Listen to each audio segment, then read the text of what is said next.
Baik, Pak Happy silakan untuk memberikan pemaparan dulu. Sebentar lagi kita juga sambil menunggu Bapak Indarto di sana ya. Silakan Pak Happy, nanti adik-adik silakan dengar, setelah itu kita bergiliran pada Ibu dan juga Ibu Linda, dan kemudian kalau misalnya ada Bapak Indarto nanti kita Bapak Indo langsung suruh naik saja. Mangga, berikan tepuk tangan yang meriah buat Pak Happy. BBS Cimanuk Cisanggarung, sebelumnya saya sampaikan bahwa Balai Besar Wilayah Sungai Cimanuk Cisanggarung ini berada di Satmingkal, Ditjen Sumber Daya Air Kementerian PUPR. Salah satunya balai yang ada di wilayah Cimanuk Cisanggarung.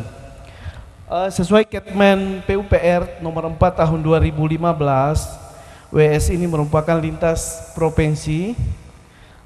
Di dalamnya, di warna-warna ini ada terdapat 25 das. Yang besar adalah das Cimanuk dan das Cisanggarung. Kalau tidak salah, kalau Cimanuk itu sekitar 3.300 km persegi, Cisanggarung sekitar 1.000 meter kubik, kurang lebih lah ya. Ini yang terbesar das di. Jadi luasnya untuk WS ini 7.775 km persegi. Untuk wilayah administrasi, WS ini di 2 provinsi, 92,6% berada di Provinsi Jawa Barat dan sisanya hanya 7,4% di Jawa Tengah. Untuk di Jawa Barat ada Kabupaten Garut, Majalengka, Sumedang, Indramayu, Kabupaten Cirebon dan Kota Cirebon. Laporan PBB sekitar 2 miliar atau 40% penduduk dunia, diantaranya di Indonesia ini 33,4 juta jiwa tanpa akses air. Ya, kalau kita lihat tabel di sebelah, ini 10 negara dengan populasi tertinggi. Indonesia berada di urutan keempat. Ya, sekarang penduduknya sekitar 248 juta jiwa, diprediksi 250 nanti sekitar 313 juta meter kubik jiwa, maaf ya. Tentunya dengan pertambahan penduduk yang besar ini tentu membutuhkan air ya. Ketersediaan melimpah, air melimpah sebenarnya ya, ada kurang lebih 12 miliar meter kubik per tahun. Namun terkendala warung jamu. Warung jamu katanya warung waktu, ruang, jumlah dan waktu. Untuk curah hujan maksimum itu di Februari sekitar 2 miliar meter kubik per bulan. Lalu bulan Agustus ini biasa musim kemarau ya, yang hanya 0,2 miliar meter kubik per bulan. Faktor yang keempat adalah penduduk beberapa kawasan menggunakan air dari sumber yang tidak aman atau tercemar ya. Lalu yang kelima, faktor seperti pengembangan wilayah dan kota, urbanisasi, degradasi lingkungan, perubahan iklim dan kemiskinan. Saya sedikit highlight di perubahan iklim ini.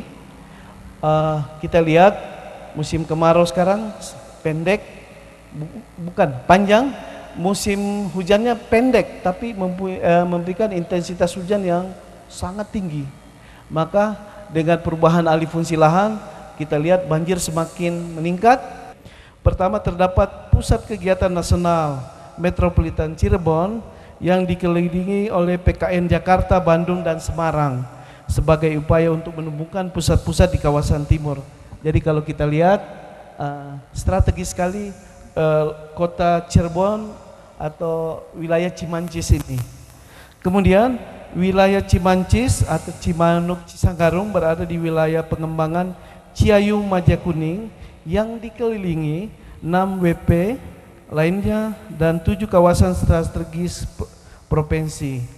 Jadi ada KEK di situ, segitiga rebana, Cirebon, Majalengka dan Subang ya. Sekarang kita lihat sudah ada Bandara Kertajati, nanti akan ada Pelabuhan Patimbang, lalu dengan terbukanya tol Cipali dan lain-lain ini banyak yang meminta izin penggunaan air baru, Bu. Ya, ini tentu akan meningkatkan ekonomi kita.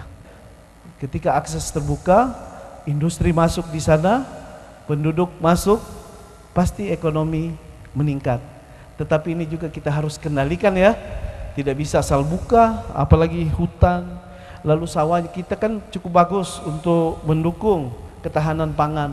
Kalau semua harus berubah menjadi industri, pabrik-pabrik, ini juga menjadi masalah. Harus diatur. Berdasarkan RPJMN 2015 sampai 2019, targetnya seharusnya 100% di 2019 ya. Kalau kita lihat data-data ini secara nasional mulai dari 2012 sampai 2017 itu antara 65% sampai 72% rumah tangga punya akses pada air minum layak. Jadi masih ada PR kita ya. Lalu untuk Provinsi Jawa Barat itu baru 67,62%. Tertinggi di sini DKI Jakarta 92,44% dan terendah Bengkulu ya. Jadi untuk Jawa Barat ini kita masih perlu kerja keras dan berkolaborasi.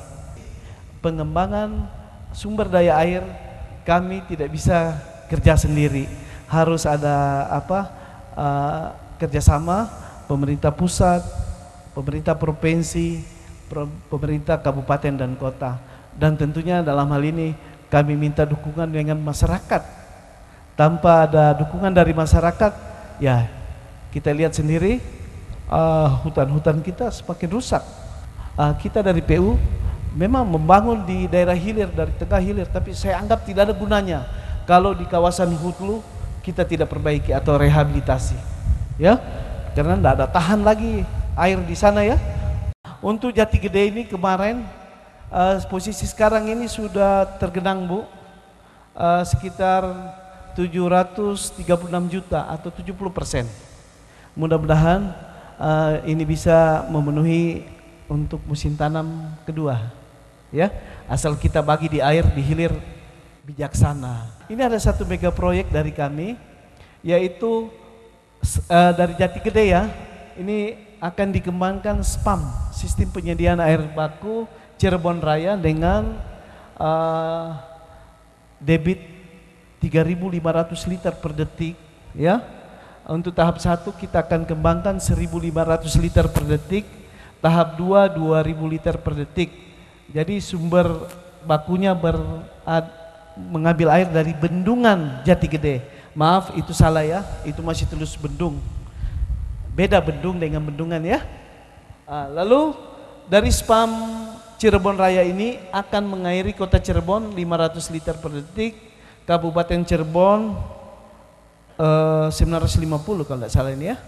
Lalu Indramayu 750 liter per detik, Kabupaten Majalengka 950 liter per detik, Kabupaten Sumedang 350 liter per detik. Untuk Sumedang itu yang di sebelah kiri sana, itu akan dibantu nanti dari bendungan Cipanas. Itu bisa 650 liter per detik untuk air bakunya.